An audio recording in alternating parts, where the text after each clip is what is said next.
స్నానం చేసి మీకు దగ్గరలో మందార చెట్టు ఎక్కడుందో అక్కడికి వెళ్ళండి. ఆ మందార చెట్టు ఆకులు 108 తెచ్చుకోండి.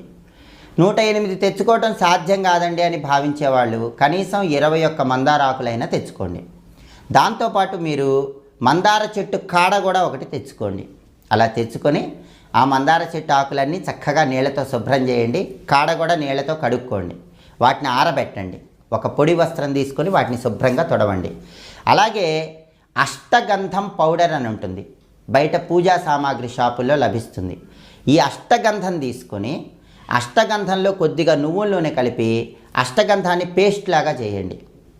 మీరు చక్కగా సిద్ధం చేసుకున్న మందార కాడ ఉంటుంది కదా, ఆ కాడని ఈ అష్టగంధం పేస్టులో ముంచి ఆ కాడతో ప్రతి మందార ఆకు మీద ఓం అని రాయండి. మీరు 108 ఆకులు తెచ్చుకుంటే 108 ఆకుల మీద ఓం అని రాయండి. 21 ఆకులు తెచ్చుకుంటే 21 ఆకుల మీద ఓం అని